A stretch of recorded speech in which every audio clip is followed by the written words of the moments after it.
सहना भवतु सहनौ भुनक्तु सह वीर्यं करवावहै तेजस्विना वधीतमस्तु मा विद्विषावहै। ओम शांति शांति शांति। गुरुर्ब्रह्मा गुरुर्विष्णु गुरुर्देवो महेश्वरः गुरु साक्षात् परब्रह्म तस्मै श्री गुरुवे नमः। अलंकापुरी ज्ञानरा पुण्यभूमि पवित्र तिथे नांदतो ज्ञानराजा सुपात्र तया आठवीता महापुण्यराशी नमस्कार माझा सद्गुरु ज्ञानेश्वरासी। छान. नमस्कार. आपण 6व्या अध्यायात आहोत आणि श्लोक 14 आणि 15 जे सगळ्यात अवघड होते ते आपले झालेले आहे. तर त्याचा गोषवारा माझे मिस्टर रवी कुलकर्णी वाचणार आहे. ते मागच्या ग्रुपमध्ये त्यांनी हा गोषवारा वाचला होता आणि सगळ्यांना खूप आवडला होता, म्हणून मी म्हटलं की तेच पुन्हा त्यांना वाचायला सांगूया. तर रवी जॉईन झालेत का? एक मिनिट. ठीक आहे, ऐकू येते?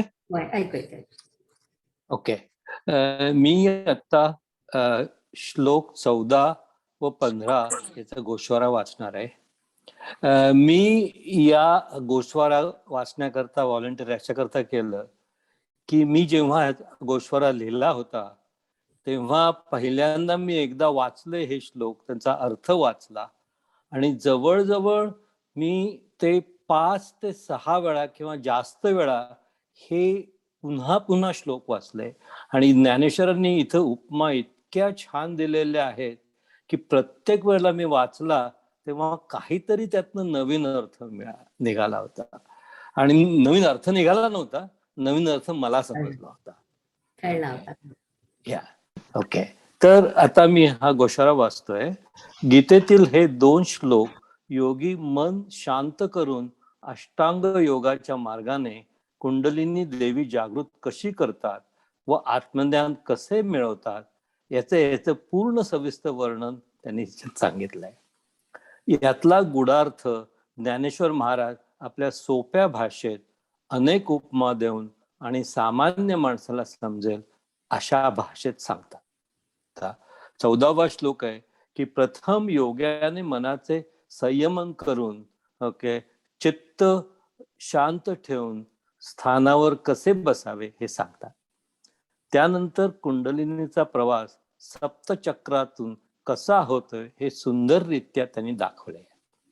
आता त्यांनी जेव्हा सप्तचक्र म्हणतात तेव्हा क्युरिओसिटी वाढली आणि मग मी पुन्हा याचा सप्तचक्र म्हणजे काय आहे, कुठे कुठे सप्तचक्र आहेत याचा पूर्ण काहींचा अभ्यास केला आणि त्याच्यावरनं हे समजायला आणखीन सोपं गेलं. ओके. आणि त्यातच या सप्तचक्रातून कसा होतो हे सुंदररित्या त्यांनी दाखवले. आणि त्यातच पुढे योग्याच्या नश्वर देहाचा नाश आणि कुंडलिनी जागृतीने होणारा योग्याचा कायाकल्प, पूर्णपणे कायाकल्प कसा होतो तो दाखवला आहे. ज्ञानेश्वर म्हणतात त्याप्रमाणे शरीराच्या आकाराने जणू काय त्वचेचा पदर पांघरलेले मूर्तिमंत तेजच प्रकट झालेले दिसते. ओवी 250. येथे ज्ञानेश्वरांनी इतक्या सुंदर उपमा दिल्या आहेत की हा अनुभव मला स्वतःला सांगून म्हणजे तुम्हाला इतक्या सुंदर शब्दात पूर्णपणे डिस्क्राईब करता येणार नाही, तर तो आपल्याला पुन्हा पुन्हा वाचून स्वतःलाच घ्यावा लागेल. एकदा कायाकल्प झाला की प्राणवायूचा हात धरून सुषुम्ना नाडीने कुंडलिनी, जी जगाची आई आहे, ती हृदयात प्रवेश करते. परंतु जोपर्यंत वायूचा नाश होत नाही तोपर्यंत हृदय काशात शब्द असतो. कुंडलिनीमुळे तो शब्द घुमतो. त्या अनाहत रूपाचे मेघाने आकाश दुमदुलाय लागते तेव्हा ब्रह्मस्थानाचे दार येथे आपोआप उघडते. आपल्या कपाळाच्या मागची पोकळी हे मूर्ध्वी आकाश आहे. तेथे चैतन्य अर्धे भोजन करून अतृप्त असते. हृदयात असलेली कुंडलिनी त्या चैतन्याला तेजाचा नैवेद्य अर्पण करते आणि आकाशातील वीज अदृश्य व्हावी तशी ती केवळ प्राणवायू रूप होते. प्रकाशाचा झरा हृदयाच्या पोकळीत जिरावा त्याप्रमाणे शक्तीचे रूप शक्तीमध्ये मावळते. तिलाच शक्तीच म्हणतात, पण ती प्राणवायू आहे असे समज. ही नाथपंथाची विचारधारणा आहे. ओवी 287 इथे शैवायनातील नाद, बिंदू, कला, ज्योती हे शब्द दिसतात. शैवायनाप्रमाणे ब्रह्मांडाची निर्मिती झाली ती एका प्रकाश बिंदू आणि नाद, शिव किंवा ब्रह्म याच्या एकत्रीकरणामुळे झाली. त्यातून अनाहत म्हणजे आघात न झालेले नाद, ओंकार निर्माण झाला. ध्यान करताना जेव्हा योग्याला साक्षात्कार होतो तेव्हा त्याला ज्योती दिसते आणि केवळ शक्ती म्हणजेच कला तिथे शिल्लक राहते. पिंडाचा ग्रासू म्हणजे शरीराने शरीराचा नाश करणे ही नाथपंथाची कल्पना आहे. ही शैवायनातील म्हणजे आदिशंकराच्या अंतरंगातले वर्म आहे आणि ते श्रीकृष्णाने सांगितले आहे असे ज्ञानेश्वर म्हणतात. श्लोक 15. त्यावेळेस योग्याला आत्मसाक्षात्कार कसा होतो हे या श्लोकात सांगितले आहे. कुंडलिनी जागृतीनंतर देह पूर्वीप्रमाणे सावयव असतो, पण जसा काही वायूचाच बनला आहे असे वाटते. त्या शरीरास खेचर किंवा गगनविहारी म्हणतात. हा मोठा चमत्कार आहे. या ठिकाणी देहात 3 भूतांचा लोप होतो. पृथ्वीला म्हणजे मूलधार चक्र, पाणी म्हणजे स्वादिष्टायन चक्र नाहीसे करते आणि पाण्याला तेज म्हणजे मणिपूर चक्र नाहीसे करते व तेजाला वायू व हृदयामध्ये नाहीसा करतो. शेवटी प्राणवायू रूप शक्ती जालंधर बंधाचे उल्लंघन करून 9 इंद्रियांचे ऐक्य होणारे जे काकीमुख म्हणून टाळ्यावरती स्थान आहे त्याचा भेद करून मूर्ध्वनी आकाशाच्या पहाडावर जाऊन राहते. या ठिकाणी ओंकाराच्या अर्धमात्रेपर्यंतच्या सर्व मात्रा मिळतात आणि पंचमहाभूतांचा लय होतो. निशक्ती व परमात्मा यांचे ऐक्य होते व त्या ऐक्यात मूर्ध्वनी आकाश सकट सर्वांचा लय होतो आणि योग्याला आत्मसाक्षात्कार होतो. येथे ज्ञानेश्वर महाराज म्हणतात की समुद्रातले पाणी ढग होऊन पुन्हा नदीत येऊन पुन्हा समुद्राला मिळते असे उदाहरण देऊन आत्मा व परमात्मा यांचे ऐक्य समजावून सांगतात. आता दैवत होते की ऐक्य याचा विचार करायलाही जागा उरत नाही. येथे शब्द संपतात, संकल्प नाहीसा होतो. ते परमतत्व मनरहित अवस्थेचे सौंदर्य आहे. आकाराचा शेवट आहे. आरंभ नाही की अंत नाही असे हे मोक्षाचे ठिकाण. अष्टांग योग रूपाचे फळ आहे. अर्जुना, तेच माझे खास स्वरूप असे श्रीकृष्ण म्हणतो. या स्थितीचे वर्णन करता येत नाही, ती शब्दातीत आहे, फक्त अनुभवायची असते. ओवी 311. त्यानंतर अर्जुन म्हणतो, हे देवा, याने ब्रह्मप्राप्ती होते हे मला पटले, पण माझ्या ठिकाणी अनुभवाची उणी असल्यामुळे मी त्याचे अनुष्ठान करू शकत नाही. कृष्ण त्याला म्हणाला, अरे अगदी साधे काम सुद्धा अगदी साधे काम सुद्धा अधिकाराच्या योग्यतेशिवाय पूर्ण होत नाही. ही तर उच्च दर्जाची गोष्ट आहे. तर तू असे का विचारतोस? योग्यता काय बाजारात मिळणारा माल आहे की योग्य पुरुषाच्या खाणी आहेत? थोडे विरक्त होऊन देहाच्या गरजा आवरल्यास तर एवढी योग्यता तुलाही प्राप्त होईल. अर्जुना, असा असा नियम आहे की जो अनियमितपणे वागतो त्याला योग्यता मुळीच प्राप्त होत नाही. चाल,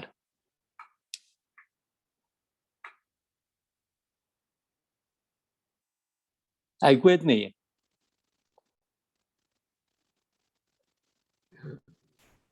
म्हटलं छान झालं, आणि तुम्ही ज्या ओव्या सिलेक्ट केल्या त्या पण अगदी योग्य होत्या. तर आता मागच्या वेळच्या सत्संगात नीलाने मला विचारलं होतं 3 भूत म्हणजे काय, आणि मी ऐकण्यात चूक केली होती. मी 3 देह म्हटलं समजले होते. तर म्हणून मी ती 298 ओवी पुन्हा वाचली आणि माझ्या जे काही लक्षात आलं ते सांगते. तर आपण खरं याच्याबद्दल बोललो नाही, पण आपला जेव्हा देह तयार होतो, म्हणजे जन्मापासून आपला जेव्हा देह तयार होतो, तेव्हा आपलं शरीर जे असतं ते पंचमहाभूतापासून पंचीकरणाच्या क्रियेने झालेलं असतं. तर पंचमहाभूत म्हणजे पृथ्वी, पाणी, तेज, वायू आणि आकाश.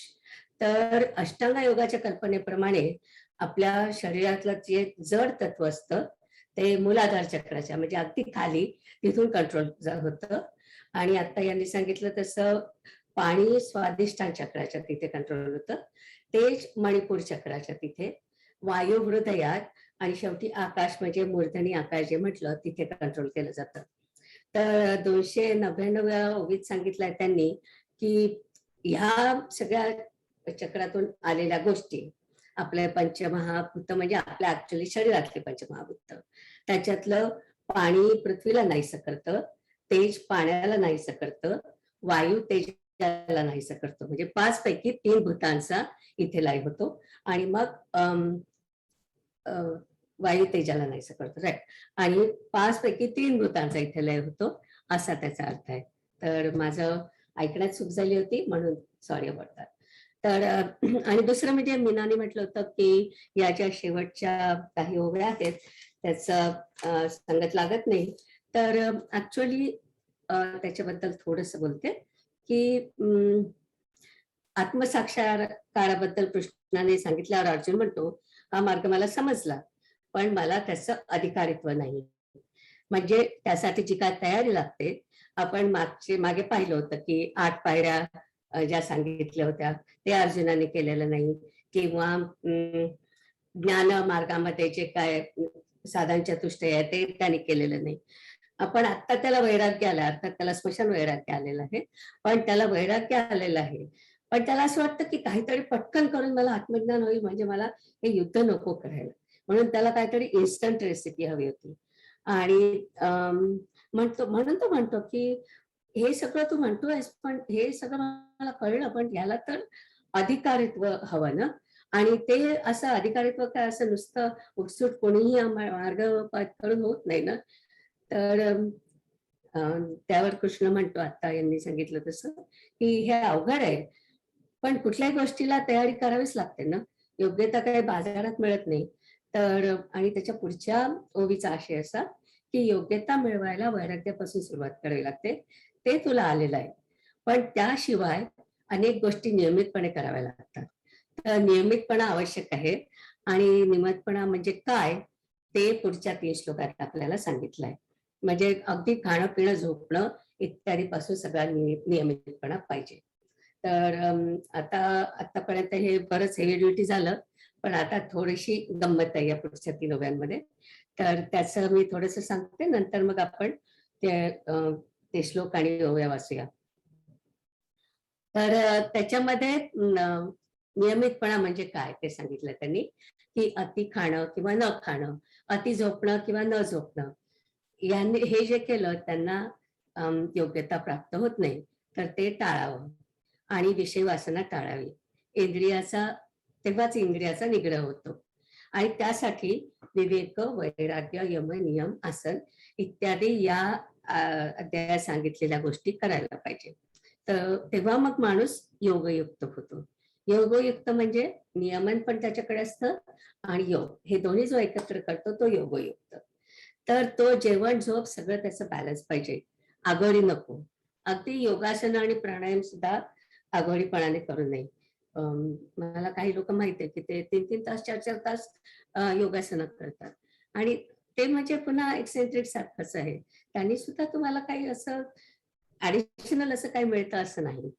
आणि गंमत म्हणजे हे आता त्यांनी जे खाण्याचे जे नियम सांगितले ना, ते आपल्या उपनिषदातून आले, महानारायण उपनिषदातून आलाय. तर महानारायण उपदेशामध्ये, मला हा शब्द जरा आवड जातो म्हणायला पण ट्राय करते, अघम शरण नावाचं सुक्त आहे. तर त्यात खाण्यापिण्याचे नियम दिलेले आहेत आणि हे सुक्त आंघोळीच्या वेळी म्हणायचं असतं. म्हणजे समजा जर का तुम्ही आदल्या दिवशी पार्टीला खूप जेवलं असाल, म्हणजे खूप हादडलं असेल अक्षरशः, तर ते पाप आहे आणि ते धुवून काढण्यासाठी प्रार्थना करायची असते आणि ती प्रार्थना या सुक्तामध्ये आहे.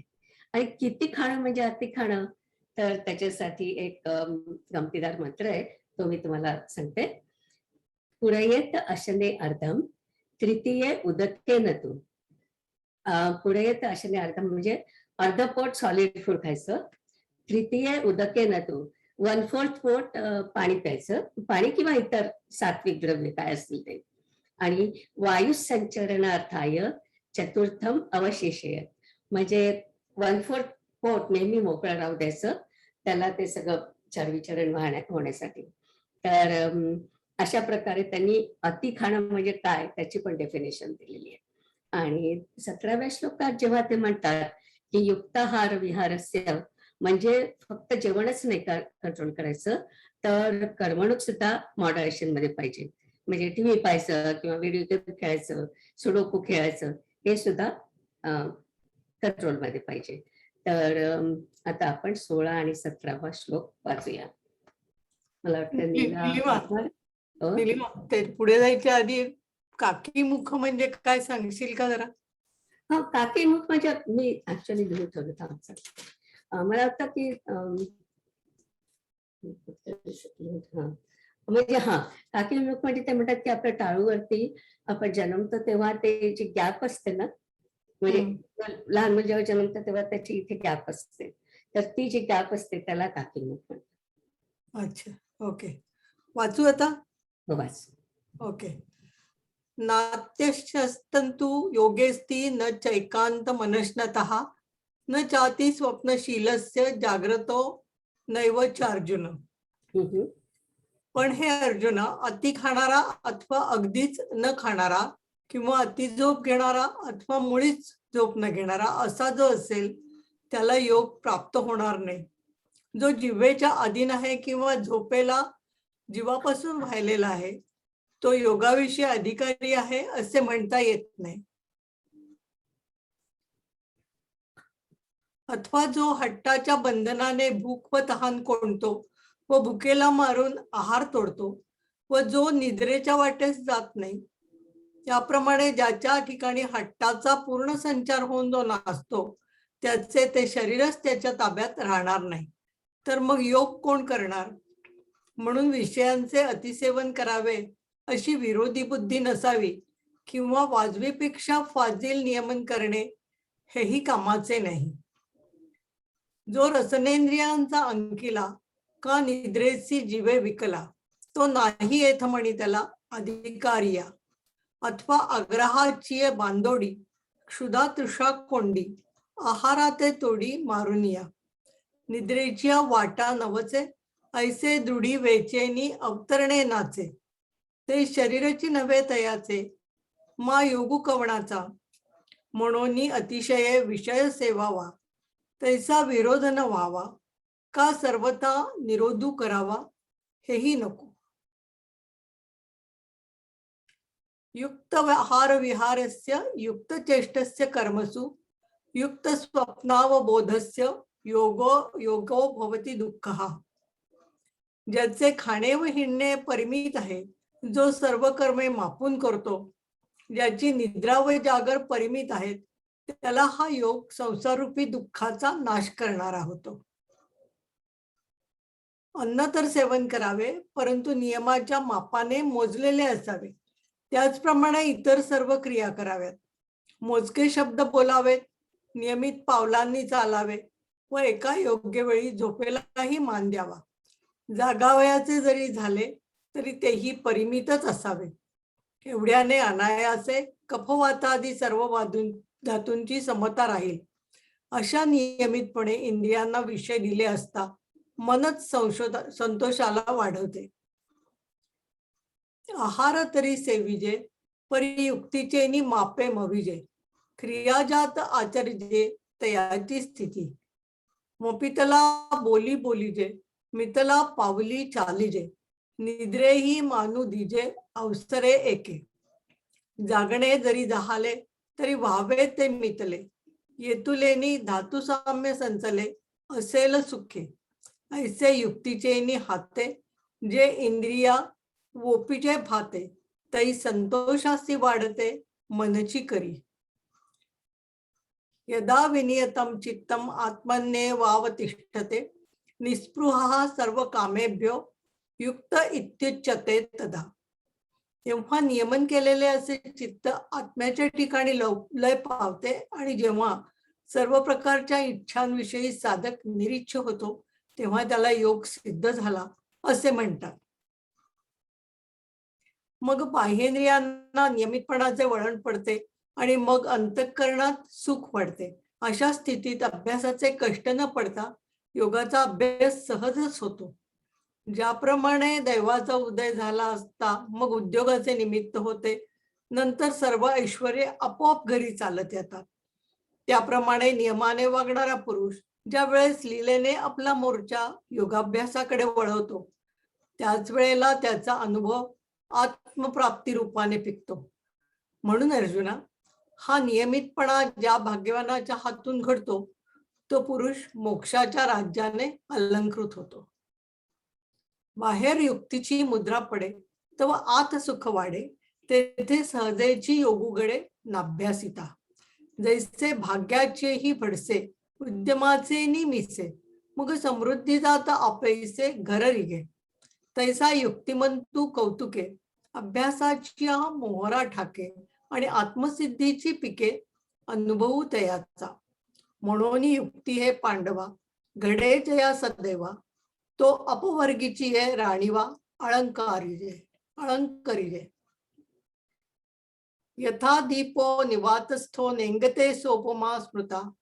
योगिनो यत चित्तस्य युंजतो योगमात्मनः. निवाऱ्याच्या जागी असलेला दिवा ज्याप्रमाणे हालत नाही, तीच उपमा चित्ताचे नियमन केलेल्या व आत्मयोगाचे अनुष्ठान करणाऱ्या योगी मनुष्या संबंधाने जाणावी. निलिमा, तुला सांगायचंय काही का पुढे जाऊ? नियम आणि योग ज्यावेळी एकत्र होतात व असा दोघांचा प्रयागरूप चांगला संगम जेथे होतो, त्या ठिकाणी ज्याचे मन क्षेत्र संन्यास करून स्थिर होते, त्याला तू योगयुक्त म्हण. त्या पुरुषाच्या मनाच्या स्थितीला निर्वात स्थलीच्या दिव्याची उपमा योग्य होईल, हेही तू प्रसंगानुसार समज. आता तुझ्या मनातील अभिप्राय ओळखून तुला मी काही थोडे सांगतो, ते तू चांगले चित्त देऊन ऐक. तू प्राप्तीची इच्छा बाळगतोस, परंतु अभ्यास करण्याविषयी तत्पर असत नाहीस. तर सांग बाबा, तू कठीणपणाला भीतोस काय? तरी अर्जुना, यात कष्ट आहेत असा तुझ्या मनाचा ग्रह कदाचित होऊन बसेल, तर तो तसा होऊ देऊ नकोस. ही दुष्ट इंद्रिये व्हायचा उगाच बाऊ करतात. पहा बरे, आयुष्याला स्थिर करणारे व संपत आलेल्या जीविताला मागे आणणारे जे औषध, त्याला जिव्हा शत्रू समजत नाही काय? त्याप्रमाणे आपल्या हितात जे जे चांगले ते या इंद्रियांना सदोदित दुःखकारक वाटते. एरवी योगासारखे सोपे काय आहे काय? हा, एक मिनिट थांबतात. तर याच्यामध्ये योगाचं वर्णन केलंय आणि फार सुंदर, म्हणजे श्लोकामध्येच यथा दीपो निवात असतो, हे किती सुंदर आहे की वारा नसेल तिथे दिवा जसा शांतता येतो तसा योगी शांत असतो, त्याच्या मनाचा गुंता संपलाय, परमाम शांती, म्हणजे हेच परम सुख त्याला मिळतंय. तर मला ते फार आवडतं, यथा दीपो निवात असतो. आणि या ओव्यांमध्ये कृष्ण कसा म्हणतो की अभ्यास करायचा कंटाळा आला की मुलं कसं करतात ना, तसं ते वाटतं की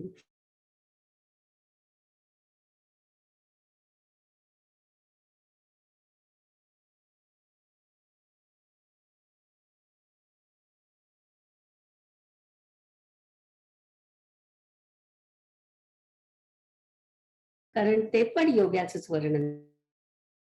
योगाभ्यासाने नियमन पावलेलं चित्त विषयापासून परावृत्त होतं. तर आता याच्यामध्ये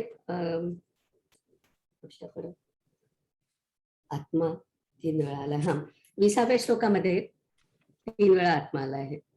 तर पहिलं आत्मनम म्हणजे आत्मा, ऍक्च्युअल आत्मना म्हणजे आत्म्याबरोबर, म्हणजे शुद्ध मनाबरोबर. तर त्यांनी असं म्हटलंय की त्यावेळेस आपल्या म्हणजे त्यावेळेस हा जो योगी असतो तो आपल्या आत्माबरोबर आत्मस्वरूपाचं सुख भोगतो. तिथे 3दा आत्मा आल्यामुळे थोडस कन्फ्युजिंग होतं, म्हणून त्याच्याबद्दल सांगत होते. पण मग प्रश्न येतो की योगी एवढं सगळं योग्यता पावल्यानंतर सुद्धा योगी ध्यान करतो का? तर त्याला ब्रह्ममय रूपाची जाणीव झाली आहे, पण ते आत्मसात करण्यासाठी त्याला त्याची तपस्या सुरू राहते. म्हणजे आपण म्हणतो ना, इंटरनलाइज करायला लागतं, मनात मुरू द्यावं लागतं त्याला सगळं. तर त्याचं पुढे वर्णन आहे. आणि माझ्या स्वामीजींनी या संबंधात एका पाश्चात्य तत्ववेदाचं वेत्याचं वाक्य सांगितलं होतं या संदर्भामध्ये, वेन डायर. तर तो म्हणतो की अशी तुम्हाला जी अवस्था येते त्याच्यानंतर you are not a human being with a spiritual experience, but you are a spiritual being with an incidental human experience. म्हणजे आतापर्यंत तुम्ही ह्युमन बिईंग स्पिरिच्युअल एक्सपिरियन्स घ्यायचा प्रयत्न करताय, पण आता तुम्ही ऍक्च्युअली ब्रह्मच आहात आणि इन्सिडेंटल ह्युमन एक्सपिरियन्स आहे. हा तुमच्यामध्ये फरक पडतो योगी तुम्ही जेव्हा होता तेव्हा. तर या श्लोकाच्या संदर्भात त्यांनी सांगितलंय. कारण इथून त्यांना मी ब्रह्म आहे, इथून सगळंच ब्रह्म आहे आणि त्या सगळ्यात मी त्या सगळ्यात आहे, इथपर्यंत त्याला जायचं असतं. अहम ब्रह्मास्मी पहिली पायरी, नंतर ईशावास्य इदं सर्वम ही दुसरी पायरी. तर त्याच्या संदर्भात हे 2 श्लोक आहेत. तर आपण 20-21 एकदम वाचू. गो हेड मीना. नीला. युक्ती योगाचे अंग पावे, ऐसे प्रयाग होय जे बरवे, तेथ क्षेत्र संन्यासे स्थिरावे मानस जयाचे, तया ते योगयुक्त म्हण, हेही प्रसंगे जाण, ते दीपाचे उपलक्षण निर्वातीची या. आता तुझे मनोगत जाणूनी, काही एका आम्ही म्हणूनी, ते निके चित्त देऊनी परिसावेगा. तू प्राप्तीची चाड वाहसी, परी अभ्यासू दक्ष नवसी, ते सांगे पाय का बेसी दुवाडपणा, तरी पार्था हे जणे, सायास घेशी हो मने, वाया बागुल इये दुर्जने इंद्रिये करीती, पाहे पा आयुष्याचा आढळ करी, जे सरते जीविती वारी, तया औषधाते वैरी काय जिव्हान म्हणे, ऐसे हितासी जे जे निके, ते सदाची या इंद्रिया दुःखे. एरवी सोपे योग्यासारखे काही आहे? यत्रो परमते चित्तम निरुद्धम योग सेवया, यत्र चैवात्म आत्मानं पश्यन्यात्मनि तुष्यति, सुखमात्यंतिकम यत् बुद्धिग्राहमतिमिंद्रियम, वेत्ती यत्र न चैवायम स्थितश्चलति तत्वतः. जेथे योगाच्या अभ्यासाने नियमन पावलेले चित्त विषयापासून परावृत्त होते, तेथे साधक आपण आपल्याला पाहून आत्मस्वरूपी सुख पावतो, जे सुख सर्वोत्कृष्ट आहे, जे केवळ बुद्धिगम्य आहे. जे इंद्रियांना अगोचर आहे व जे सुख भोगीत असताना तो योगी आपल्या स्वरूपापासून चलन पावत नाही, असे सुख योग्याच्या अनुभवाला येते. म्हणून आसनाच्या बळकटपणापासून आरंभ करून जो आम्ही तुला चांगला योगाभ्यास सांगितला, त्या योगाने या इंद्रियाचा निरोध झाला तर होईल. एरवी तरी या योगामुळे ज्या वेळेला इंद्रियाचा निग्रह होतो त्यावेळेस चित्त आपल्या चैतन्याच्या भेटीला निघते. ते ज्या वेळेला विषयांना सोडून परत अंतर्मुख होते आणि आपण आपल्या आत्मस्वरूपाला पाहते आणि पाहिल्याबरोबर त्या स्वस्वरूपाची ओळख पडते व ते तत्व मी आहे अशा समजुतीवर ते येते. त्या ओळखीबरोबरच ते सुखाच्या साम्राज्यावर बसते आणि तेथे आत्म्याशी समरस झाल्याने चित्ताचा चित्तपणा नाहीसा होतो व ज्याहून दुसरे काही नाही व ज्याला इंद्रिय केव्हाच जाणत नाही असे जे चैतन्य, ते मनन आपण स्वतः आपल्या ठिकाणी होऊन राहते. म्हणून आसनाची या गाढिका जो आम्ही अभ्यासू सांगितला निका, तेणे होईल तरी हो का निरोधूया. एरवी तरी येणे योगे जय इंद्रिया विंदाण लागे, तै चित्त भेटो रिगे आपण पेया. परतोनी पाठीमोरे ठाके आणि आपण या ते आपण देखे, देखत खेव ओळखे म्हण तत्व ते मी. तिये ओळखीची सरिसे सुखाची साम्राज्य बैसे, चित्तपण समरसे विरोनी जाये. जयापरते आणिक नाही, जया ते इंद्रिये नेणती कही, ते आपणची आपुल्या ठाई होऊन ठाके. खूप सुंदर आहे. आणि तू वाचलं पण छान. छान वाचलं ते. ओके, आता कोण वाचतं? नीला धोपेश्वरकर.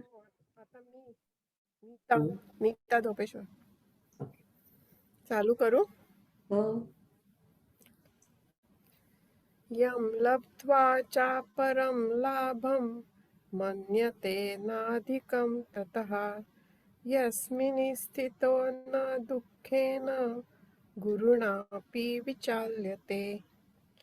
आणि जे सुख मिळाले असता त्यापेक्षा अधिक असा दुसरा काही लाभ आहे असे मानित नाही, व ज्या सुखामध्ये असताना योगी मोठ्या दुःखाने देखील डगमगत नाही.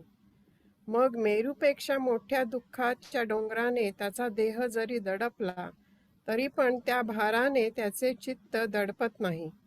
अथवा शस्त्राने त्याचा देह तोडला किंवा देह अग्नीमध्ये पडला तरी चित्त निरतिशय सुखात लीन झाल्यामुळे परत वृत्तीवर येत नाही. त्याप्रमाणे चित्त आपल्या ठिकाणी येऊन राहिल्यावर मग देहतादात्म्य घेत नाही व अलौकिक सुखच बनल्यामुळे ते चित्त देहाला विसरते. मग मेरू पासून थोरे देह दुःखाचे निडोंगरे, दाटी जो पाप परिभारे चित्त न दटे. का शस्त्रवारी तोडिलिया देह आगी माझी पडलिया, चित्त महासुखी पहुडलिया चेवोची नये. ऐसे आपण पारिगोनी ठाये मग देहाची वासन पाहे, आणिकची सुख होऊन जाये म्हणून विसरे. तन विद्याद दुःख संयोग वियोगम योग सद्नित्यम, स निश्चयेन योक्तव्यो योगो निर्मन्न चेतसा. त्या दुःखाच्या संयोगाने विहीन अशा सुखाला योग ही संज्ञा आहे असे जाणावे. निश्चयपूर्वक व उत्साही अंतकरणाने युक्त होऊन या योगाचे अनुष्ठान करावे. ज्या सुखाची चटक लागल्याने संसाराच्या तोंडात गुंतलेले जे मन ते विषय वासनेची आठवणही ठेवीत नाही, जे सुख योगाचे सौभाग्य आहे, संतोषाचे राज्य आहे आणि ज्याकरिता ज्ञान समजून घ्यायचे असते, ते सुख योगाचा अभ्यास करून मूर्तिमंत पाहिले पाहिजे आणि पाहिल्यावर मग तो पाहणारा आपणच स्वतः सुखरूप होऊन जातो. जया सुखाची या गोडी, मन आरतीची सेची सोडी, संसाराची या तोंडी गुंतले जे. जे योगाची बरव, संतोषाची राणीव, ज्ञानाची जाणीव जया लागी. ते अभ्यासिले योगे, सावेव देखावे लागे.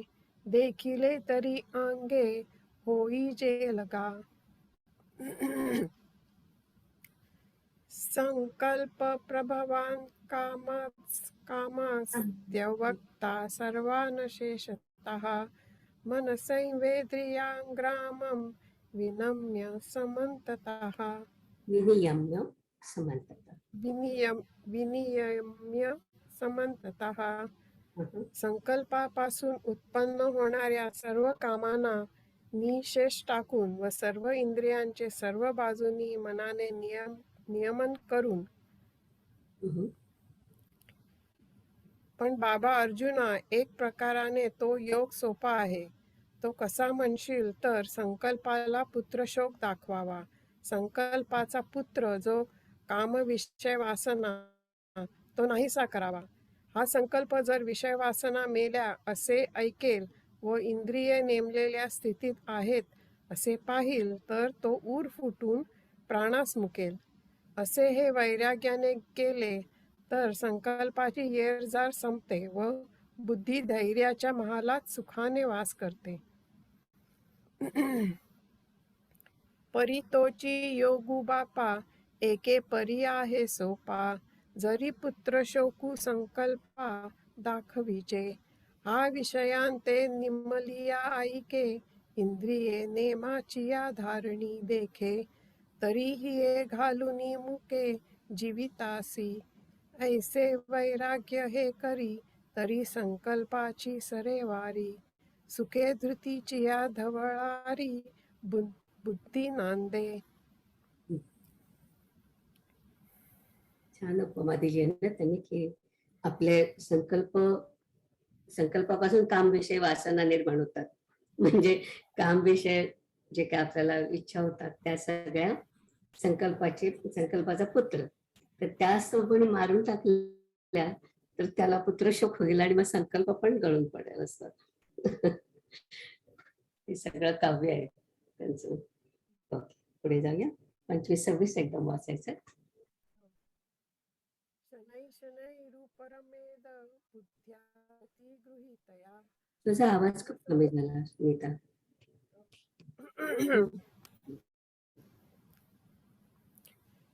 शनै शनैरुपरमेद बुद्ध्या धृती गृहीतया. आत्मसंस्थं मन कृत्वा न किंचिदपि चिन्तयेत्. यतो यतो निश्चरति मनश्चञ्चलमस्थिरं. ततस्ततो नियमैतादात्मत् आत्मन्येव वंशनयेत्. धैर्ययुक्त असा बुद्धीने हळूहळू बाह्य प्रपंचापासून मनाचा उपरम करावा व मनाला आत्म्याच्याच ठिकाणी स्थित करून दुसऱ्या कशाचेही चिंतन करू नये. चंचल वृत्ती अतएव अस्थिर असे मन आत्म्याकडून निघून ज्याच्यामुळे बाहेर जाते त्याच्यापासून नियमन करून त्याला आत्म्याच्याच ताब्यात आणावे. बुद्धी जर धैर्याला आश्रयस्थान झाली तर ती मनाला अनुभवाच्या वाटेने हळूहळू आत्मानुभवात कायमचे स्थिर करते. याही एका तऱ्हेने ब्रह्मप्राप्ती आहे याचा विचार कर. आणि हे जर तुला साध्य होत नसेल तर आणखी एक सोपी युक्ती आहे, ती ऐक. आता तू जो निश्चय करशील त्याच्या आज्ञेच्या बाहेर जो नियम कधी जाणार नाही अशा प्रकारचा हा एकच नियम जीवाभावापासून तू आपलासा कर. जर एवढ्याने चित्त स्थिर झाले तर सहजच काम झाले, आणि जर एवढ्याने ते स्थिर झाले नाही तर त्याला मोकळे सोडून द्यावे. मग मोकळे सोडले असता ते जेथे जेथे जाईल तेथून नियमच त्यास परत घेऊन येईल. अशा रीतीने यालाही स्थैर्याची सवय होईल. बुद्धी धैर्या होय वसवटा, तरी मनाते अनुभवाची या वाटा. हळूहळू करी प्रतिष्ठा आत्मभुवनी, याही एके परी प्राप्ती आहे विचारी. हे न टके तरी सोपारी, आणिक ऐके. आता नियमुची हा एकला, जीवे करावा आपुला. जैसा कृत निश्चयाची या बोला, बाहेरा नोहे. जरी येतुलेनी चित्त स्थिरावे, तरी काजा आले स्वभावे. न राहे तरी घालावे मोकलूनी. मग मोकिलेले जेथ जेथ जाईल, तेथुनी नियमुची घेऊन येईल. ऐसेनी स्थैर्याची होईल सवे वाया. या प्रशांत मनस्सं येनं योगिनं सुखमुत्तमम्. उपैति शांतरजसं ब्रह्मभूतं कल्मषम्. याप्रमाणे अभ्यास केल्याने ज्याच्या मनाला उत्तम शांती मिळाली आहे, ज्याचा रजोगुण नाश पावला आहे, जो पापपुण्यादिका विरहित आहे व जो ब्रह्मस्वरूप झाला आहे, अशा योग्याला श्रेष्ठ असे सुख प्राप्त होते. नंतर काही एक वेळाने त्या स्थैर्याच्या योगाने मन सहज आत्मस्वरूपाजवळ येईल आणि मनाने त्या आत्मस्वरूपास पाहिल्याबरोबर ते मन स्वतः आत्मरूप होऊन जाईल. तेव्हा त्या अद्वैत स्वरूपात द्वैत नाहीसे होईल आणि नंतर हे सर्व त्रैलोक्य एकाच्या तेजाने प्रकाशित होईल. ऐक्याच्या तेजाने प्रकाशित होईल. आकाशामध्ये निराळे दिसणारे जे मेघ ते नाहीसे झाल्यावर ज्याप्रमाणे संपूर्ण विश्व आकाशानेच भरलेले असते, त्याप्रमाणे आत्मस्वरूपी चित्त लयाला गेले की संपूर्ण विश्व चैतन्यमयच होते. या सुलभ उपायाने अशी एवढी मोठी प्राप्ती होते. पाठी केतुलेनी एके वेळे, तया स्थैर्याचे निमेळे. आत्मस्वरूपाजवळे येईल सहजे. तया ते देखोनी अंगा घडेल, तेथ अद्वैती द्वैत बुडेल. आणि ऐक्य ते जे उघडेल त्रैलोक्य हे. आकाशी दिसे दुसरे, ते अभ्र जैविरे. तै गगनची का भरे, विश्व जैसे. तैसे चित्त लया जाये, आणि चैतन्याची आघवे होय. ऐसी प्राप्ती सुखोपाये आहे येणे. युञ्जन्नैवं सदात्मानं योगी विगत कल्मषः. सुखेन ब्रह्मस्पर्शं संस्पर्श मत्यंत सुखमश्नुते. या प्रकारे सर्वदा मन आत्म्याच्या ठिकाणी स्थिर करणारा योगी पापांनी विरहित होतो व अनायासाने ब्रह्मसाक्षात्कारारूपी आत्यंतिक सुख भोगतो.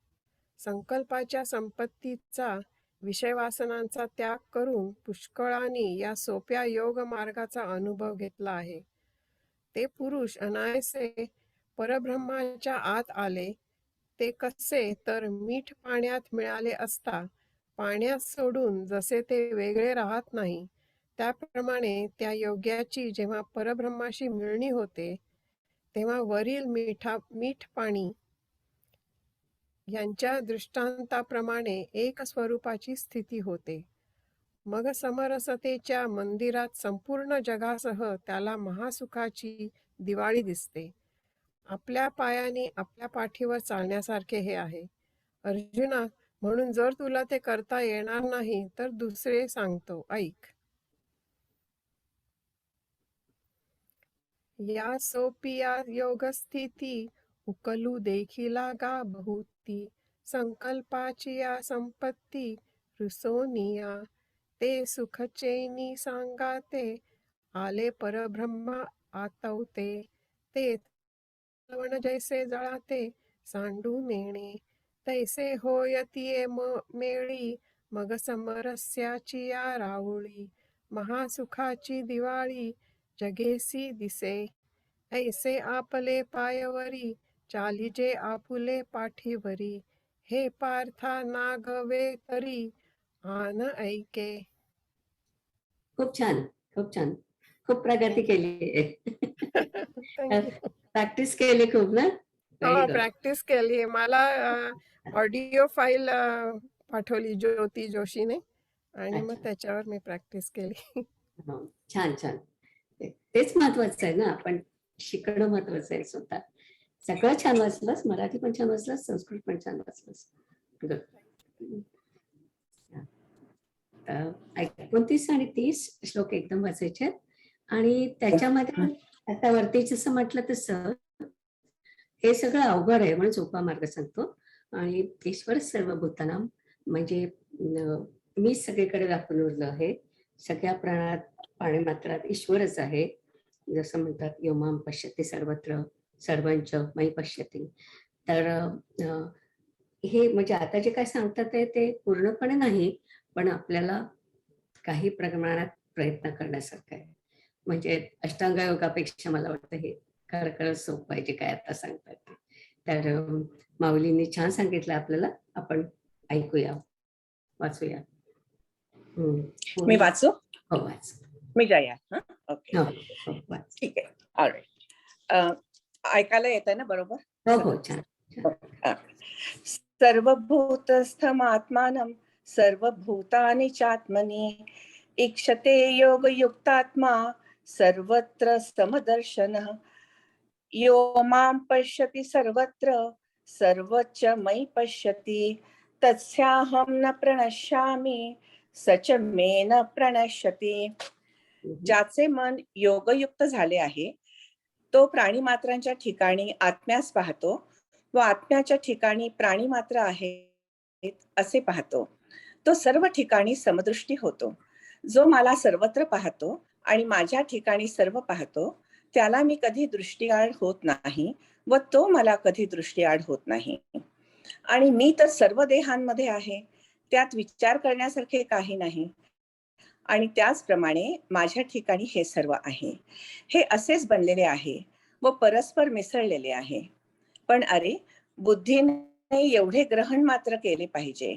एरवी तरी अर्जुना, जो ऐक्याच्या समजुतीने मी सर्व भूतात सारखा व्यापून राहिलेलो आहे असे जाणून मला भजतो. प्राण्यांच्या भेदाने ज्याच्या अंतःकरणात द्वैत उत्पन्न होत नाही आणि जो सर्व ठिकाणी माझे केवळ एकत्वच जाणतो. अर्जुना, मग तो माझ्याशी एकच आहे असे बोलणे व्यर्थ आहे, कारण असे जरी बोलले नाही तरी तो मीच आहे. दिवा व त्याचा थांबू का? नाही, ओके. दिवा व त्याचा प्रकाश हे जसे दोन्ही एकच आहेत त्याचप्रमाणे माझ्या ठिकाणी आणि मी त्याच्या ठिकाणी ऐक्यतेने आहोत. ज्याप्रमाणे जेथपर्यंत पाणी आहे तेथपर्यंत ओलावा आहे अथवा आकाशाच्या बरोबरीने पोकळी आहे, त्याप्रमाणे माझ्या रूपाने तो पुरुष रूपवान आहे. एक मिनिट थांबा. ओके. आपण म्हणजे मगाशी जसं म्हटलं की सर्व प्राण्यांमध्ये सगळीकडे ब्रह्मच आहे, सगळ्या प्राण्यांमध्ये पण ब्रह्मच आहे. तर 394 जी ओवी होती त्याच्यामध्ये त्यांनी म्हटलं की प्राण्यांच्या भेदाने ज्याच्या अंतःकरणात द्वैत उत्पन्न होत नाही आणि तो सगळीकडे मलाच बघतो. मग यावेळेस मला ज्ञानेश्वर महाराजांनी रेड्याच्या तोंडून जे वेद वाढवले ते आठवलं की त्यांना असं ते हेच म्हणत होते की सगळीकडे ब्रह्मच आहे, या रेड्यामध्ये सुद्धा ब्रह्मच आहे, तेच माझ्यामध्ये.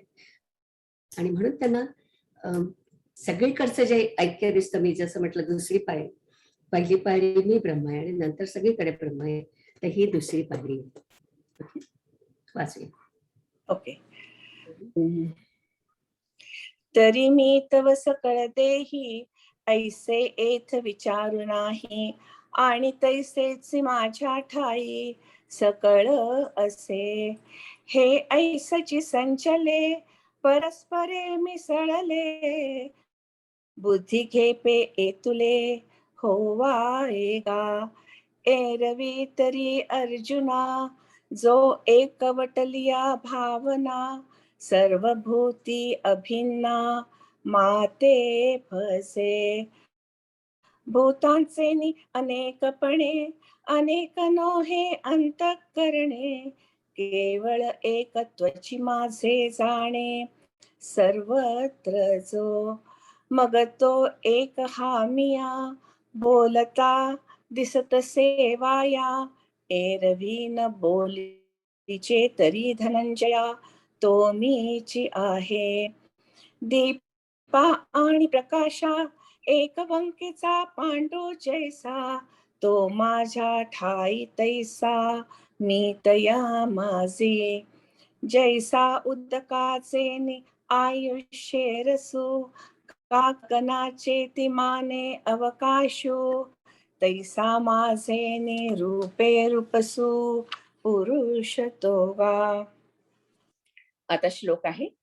सर्वभूत स्थितं यो मां भजते माप स्थितः, सर्वथा वर्तमानोऽपि स योगी मयि वर्तते. माझे एकत्व जाणून राहणारा जो योगी सर्व भूतांच्या ठाई असलेल्या मला सेवितो, तो देह नाम इत्यादी सर्व उपाधींनी युक्त असला तरी मत स्वरूप झालेला असतो.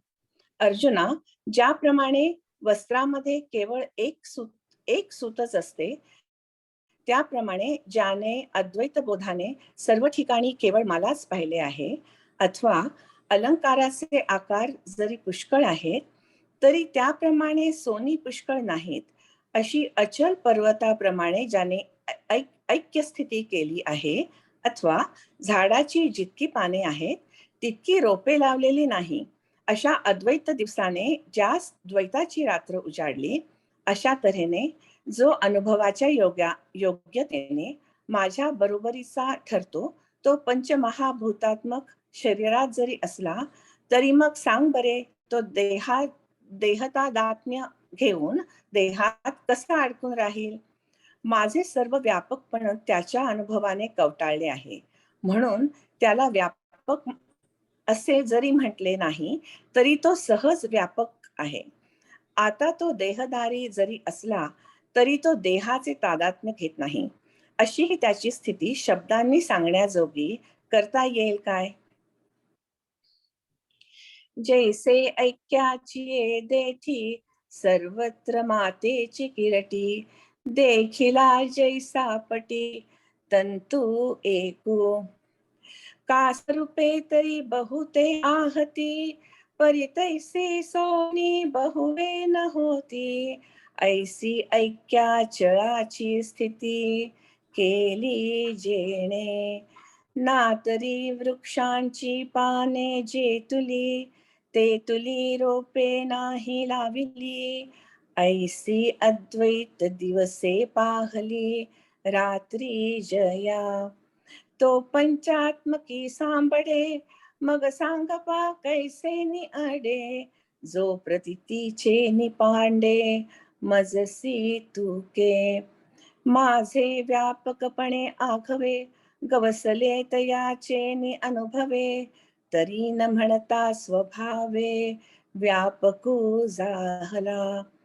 आता शरीरी तया आहे, परी शरीराचा तो नोहे, ऐसे बोलवरी होये, ते करूये काय.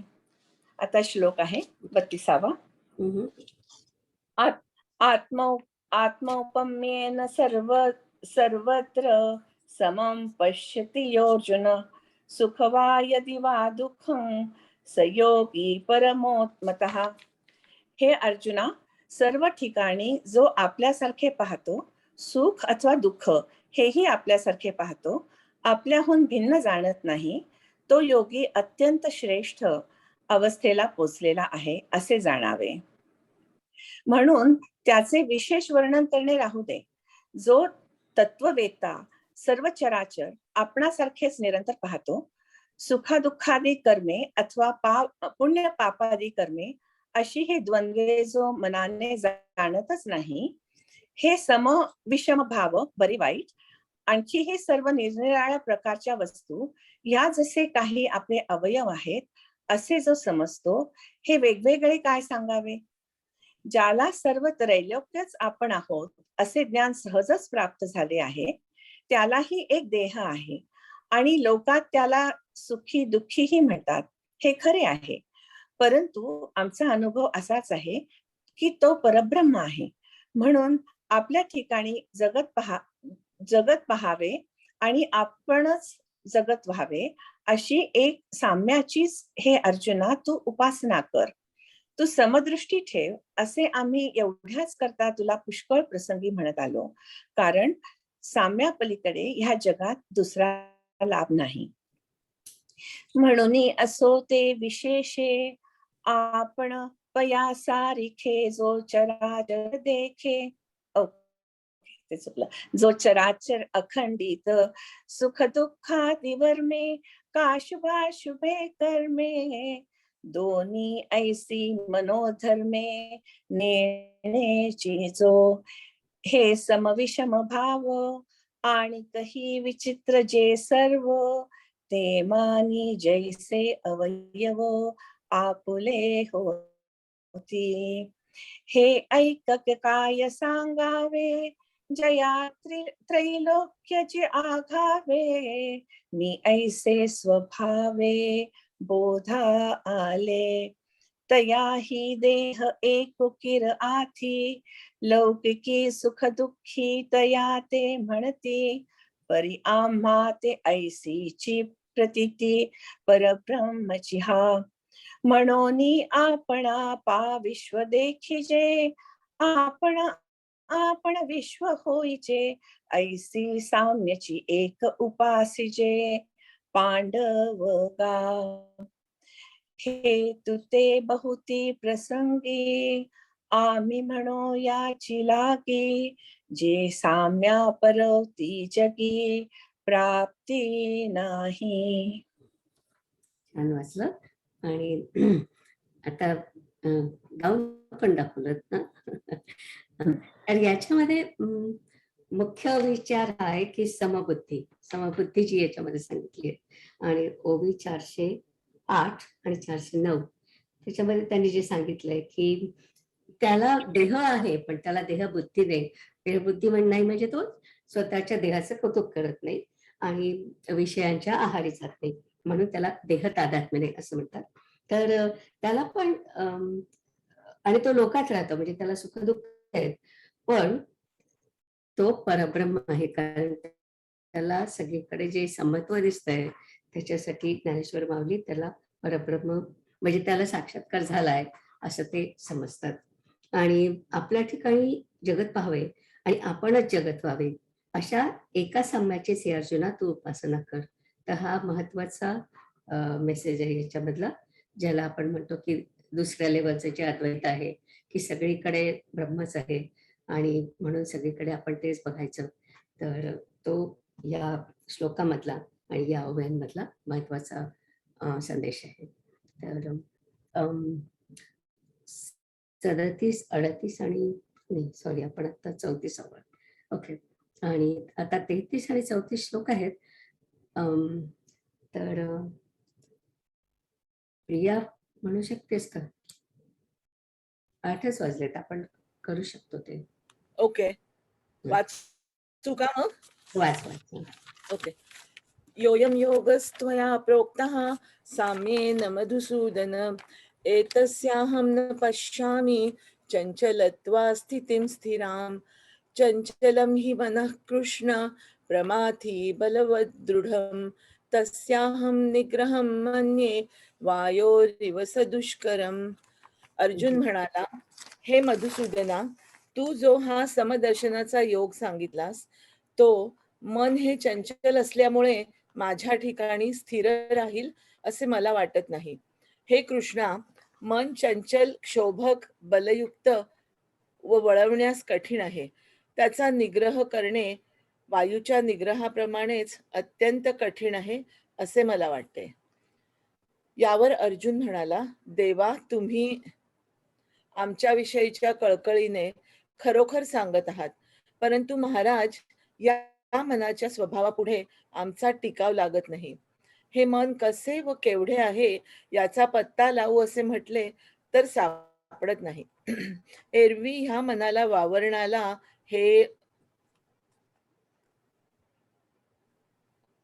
हे सर्व त्रैलोक्य अपुरे पडते. म्हणून हे असे कसे होईल की माकडाला समाधी लागेल किंवा सोसाट्याचा वारा थांब म्हटल्याबरोबर थांबेल काय? जे मन बुद्धीला छळते ते तिने केलेला निश्चय सिद्धीस जाऊ देत नाही आणि सात्विक धैर्याच्या हातावर हात मारून पळून जाते. जे सारासार बुद्धीला भ्रमात पाडते, संतोषाला आशा उत्पन्न करते आणि आपण वरती कुठे गेलो आणि आपण एके ठिकाणी राहिलो तरी आपणाला दाही दिशांना फिरविते. ज्याला आवरू गेले असता ते जास्त उसळते. ज्याला निरोधच सहाय्य होतो असे ते मन आपला स्वभाव टाकील काय? म्हणून हे मन एक निश्चल राहील आणि मग आम्हाला साम्यावस्था प्राप्त होईल. हे एवढ्या करता फार करून घडणार नाही.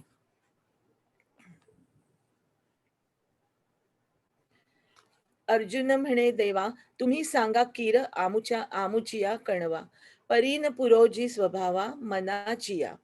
हे मन कैसे केवढे, ऐसे पाहो म्हणो तरीन सापडे. एरवी राहाटा वया थोडे, त्रैलोक्य यया. म्हणून ऐसे कैसे घडेल, जे मरकट समाधी येईल. का राहे म्हणतलिया राहेल महावातू.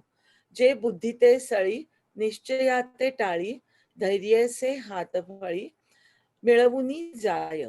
जे विवेकाते भुलवी, संतोषासी चाड लावी, बैसी जे तरी हिंडवी दाही दिशा. जे निरोधले घे उवावो, जया संयमुची होय सावावो, ते मन आपुला स्वभाव सांडील काही. म्हणून मन एक निश्चळ राहेल, मग आम्हासी साम्य येईल. हे विशेषेही न घडेल तया लागी. श्री भगवान उवाच. असंशयं महाबाहो मनो दुर्निग्रहं चलम्, अभ्यासेन तु कौन्तेय वैराग्येण च गृह्यते. श्रीकृष्ण म्हणाले, हे अर्जुना, मन हे निसंशय चंचल असून निग्रह करण्यास अत्यंत कठीण आहे. परंतु अर्जुना, सतत अभ्यासाने व वैराग्याने याचा निग्रह करता येतो. तेव्हा कृष्ण म्हणाले, तू म्हणत आहेस ते खरोखर तसेच आहे. या मनाचा स्वभाव खरोखर चपलच आहे. परंतु वैराग्याच्या जोरावर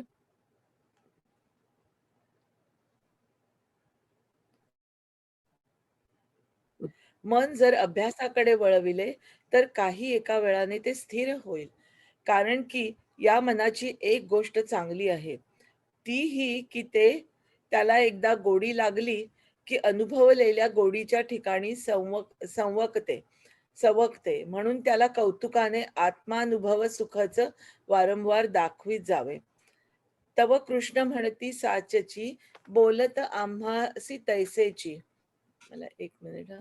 यया मनाचा कीर चपळची, स्वभावो गा. परिवैराग्ये चेनी आधारे, जरी लाविले अभ्यासाची मोहरे. तरी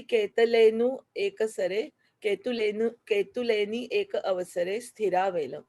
काजे यया मनाचे एकनिके, जे हे देखिले गोडीचिया ठाया सोके. म्हणून अनुभव सुखची कवतिके दावीत जाईजे. असंशयात्मना योगो दुष्प्राप इति मे मतिः. वशात्मना युययता शक्यो वाप्तुमुपयतः. विरक्ती व अभ्यास यांच्या अभावी ज्यांचे अंतःकरण स्वाधीन नाही, त्याला योग प्राप्त होणे कठीण आहे. हे मलाही पटते. परंतु ज्यांचे अंतःकरण स्वाधीन आहे, त्यांनी वर सांगितलेल्या उपायांनी प्रयत्न केला असता त्याला योग प्राप्त होणे शक्य आहे. एरवी ज्याच्या ठिकाणी वैराग्य नाही, जे केव्हाच अभ्यासाकडे वळत नाहीत, त्यांना मन नाही ही गोष्ट आम्हालाही कबूल नाही काय? परंतु यमनियमांच्या वाटेने गेले नाही. वैराग्याची कधी सुद्धा आठवण केली नाही व केवळ विषयरूपी पाण्यामध्ये बुडी मारून राहिले. आपल्या मनाला जन्मल्यापासून कधीही युक्तीचा चिमटा जर लावला नाही, तर ते स्थिर कसे काय होईल सांग बरे? म्हणून मनाचा निग्रह होईल असा जो उपाय आहे, तो करण्याला प्रारंभ कर. मग निग्रह कसा होत नाही ते पाहू. तर योग साधन जेवढे आहे, ते सर्वच खोटे आहे काय? परंतु आपल्या हातून अभ्यास होत नाही असे म्हण. अंगामध्ये योगाचे जर सामर्थ्य असेल, तर त्यापुढे मनाची चपलता ती किती आहे? हे महत्तत्वादी सर्व आपल्या अधीन होणार नाही काय? त्या प्रसंगी अर्जुन म्हणाला, फार चांगले. देव म्हणतात त्यात चूक नाही. योगाच्या सामर्थ्याबरोबर मनाच्या सामर्थ्याची खरोखर तुलना होणार नाही. परंतु तोच योग कसा आहे व त्याचे ज्ञान कसे करून घ्यायचे याची इतके दिवस आम्हाला वार्ताही नव्हती. म्हणून महाराज, आम्ही म्हणत होतो की हे मन अनावर आहे. कृष्णा, या साऱ्या जन्मात तुझ्या प्रसादाच्या योगाने आता सांप्रत आम्हाला ही योगाची ओळख झाली.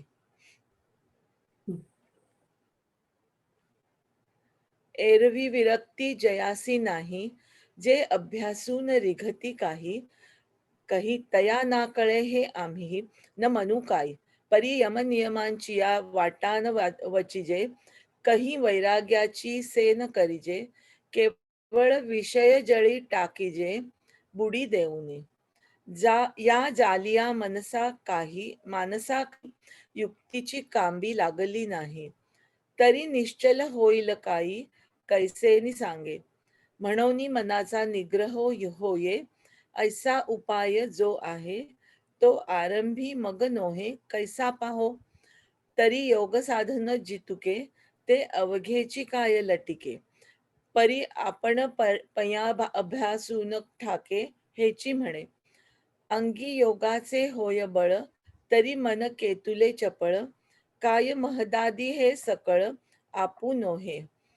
तेथ अर्जुन म्हणे निके, देवो बोलती तेन चुके. साच योग बळेसी न तुके, मनोबळ. तरी तोची योगू कैसा केवी जाणो, आम्ही येतुले दिया मातुही नेणो. म्हणून मनाते जी म्हणो अनावर हे. हा आता आघवे या जन्मा, तुझेनी प्रसादे पुरुषोत्तमा. योग परिचयो आम्हा जाहला आजी. मला वाटतं आपण इथे थांबूया. तर आता या 34व्या श्लोकात माऊलींनी खूप सांगितलं की अर्जुन म्हणतो की मला हे सगळं पटतंय, पण मन खूप चंचल असतं. तर माऊली म्हणतात मग असंच करायचं की मनाला एखाद्या गोष्टीची आवड लागली की तेच ते करायला बघतं ना, मग आपण त्याला अभ्यासाचीच आवड लावायची. म्हणजे मग मन सारखं अभ्यासच करायला बघेल. आणि मग 420वी जी ओवी आहे ती महत्वाची आहे. त्याच्यामध्ये त्यांनी सांगितलंय की आपल्या मनाला कंट्रोल कसं करायचं ते. आणि नंतर या श्लोकामध्ये त्यांनी ते सांगितलंय की विरक्ती आणि अभ्यास असल्याशिवाय तुम्हाला पुढे जाणं खूपच अवघड आहे. तर ते जर का तुम्ही केलं आणि नंतर मग तुम्ही स्वतःला कंट्रोल करायचं ठरवलं, तर मग तुम्हाला पुढचं करता येईल, मनावरती कंट्रोल करता येईल असं त्यांनी सांगितलंय. आणि आता पुढच्या श्लोकांमध्ये अर्जुनाने प्रश्न विचारलाय 37, 38, 39 मध्ये, आणि मग त्याचं उत्तर 40व्या श्लोकात आहे. तर मला वाटतं आपण ते पुढच्या वेळी घेऊया. आता आपण इथे कारण ते सगळं एकत्र जातं असं म्हणून. बसायदान म्हणू मग. हो चालेल. मी घेऊ का आता चालणार आहे तुला? कसंही तू म्हणत असलीस तर तू म्हण. ओके, नाही तुला दम लागणार असेल तर घे. नाही नाही हरकत ओके, नाही, संध्या तू काय म्हण. चालेल. चालेल. आता विश्वात्मके देवे, येणे वाग्यज्ञे तोषावे. तोषोनी मजत्यावे पसाय दान हे.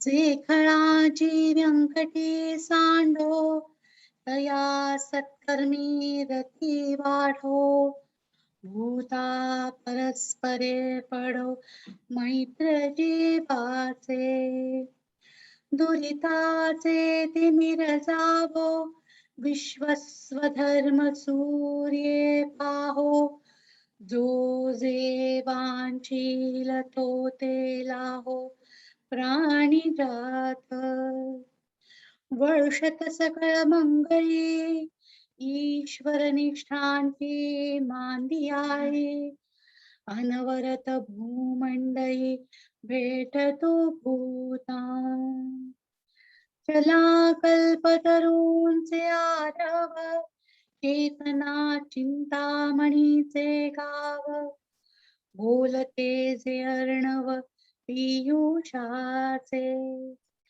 चंद्रमेचे अलांछन मार्तंड जे तापहीन ते सर्वाही सदा सज्जन सोय रे हो तू किंबहुना सर्व सुखी पूर्ण होऊन तिही लोके भजिसो आदि पुरुषे अखंडित आणि ग्रंथोपजीविये विशेषी लोकीये दृष्टादृष्ट विजये होवावेजी येथ म्हणे श्री विश्वेश्वरावो हा होईल दान कसावो येणे वरे ज्ञान देवो सुखिया झाला ओम पूर्णमदः पूर्णमिदं पूर्णात् पूर्णमुदच्यते पूर्णस्य पूर्णमादाय पूर्णमेवावशिष्यते ओम शांति शांति शांति ओम श्री गुरुभ्यो नमः. छान. Priya, thank you very